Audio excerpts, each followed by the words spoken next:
Mwakilishi wa kike wa kaunti ya Kirinyaga Purity Wangui Ngereshi ametangaza kuwa amejiunga na mrengo wa upinzani unaopigia upato kauli ya muhula mmoja ya one term alipowahutubia wakazi wa Kirinyaga. Akizungumza, Ngereshi alibainisha kuwa atatangaza chama kipi atakachotumia kuwania kiti cha ugavana hivi karibuni, huku akiwatahadharisha vijana na wakazi wa eneo hilo dhidi ya kutumiwa kama wahuni kusababisha ghasia na badala yake kuwaunga mkono viongozi wenye maono ya kimaendeleo.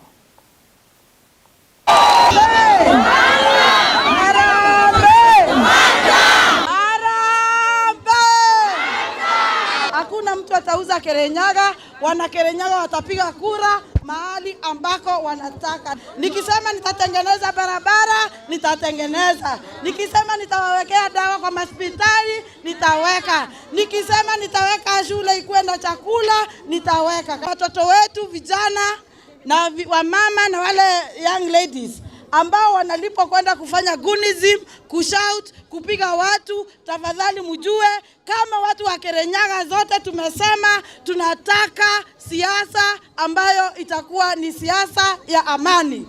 Declaration ya Kanjae ni kwamba we want peaceful politics. Harambe!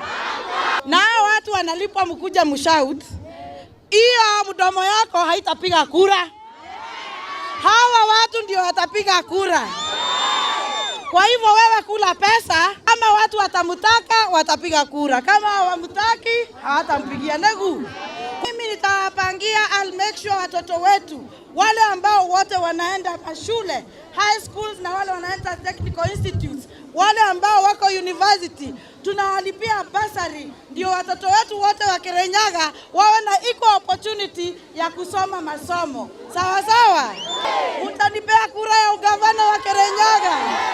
Hebu nionyesheni kwa ishara ya mkono.